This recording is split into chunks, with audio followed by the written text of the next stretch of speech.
The Lord's car. Once upon a time, we lived at 404 North Pierce Street in Burnet, Texas. Our wood grain and white 1978 Dodge Aspen station wagon had its transmission go out for the third time. So we decided to walk. We walked to HEB for groceries, 4 blocks. We lived in a great location, 5 blocks to my work at the bank as compliance officer. Lucinda was a stay-at-home mom. We were praying for a car. One day I noticed in the paper a car for sale for $100. Just then I looked up and I saw Scott Abrahamson.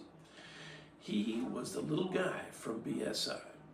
He was walking into my office. Banker Systems Incorporated is who he worked for. Scott sold me forms for contracts. I was supplies purchaser and did the mailroom duties also. I told Scott about the car, asked if he would buy it, and I would resell it and make us each $50. He agreed, and we took off after the car. It was rusty, but awesome. Ran great. Soon after we got home, my mom and dad came by. When my mom heard the story, she said, "Jeffrey, you need a car. Scott, how about I give you $150 and Jeffrey keeps the car?" Scott agreed, and thus began the adventures of the Lord's car. A 9-seater.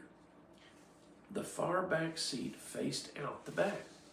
Well, little did I know God would provide a job at the post office as a rural mail carrier soon after. Of course, I needed a car for that. I used it on the route for 4 years. We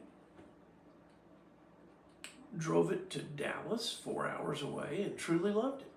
We put 150,000 miles on it. We later lent the car to several families. You see, it wasn't ours. It was the Lord's car. Once I lent it to Don Palmer. He was the oldest deacon in our church, and I was the youngest. We were both graduates of Baylor University, the University, Sickle Bears. Well, since Don was older, he had very little peripheral vision, so one day I said, "Hello, Don," as he drove by the bank in the Lord's car. Well, that was a mistake. He turned his head completely toward me and swerved straight for the bank's brand new Suburban. I screamed, "Look out, Don!" And he swerved back and barely missed it. Once my friend Reed Norman offered to paint it for us, and it came out great. We had it about 10 years and sold it for $250. There was no need for a key to start it, and this presented many problems.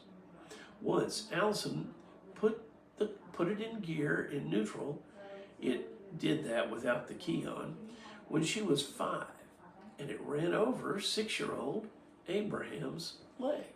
Fortunately, we were parked in the mud, and it didn't hurt him at all.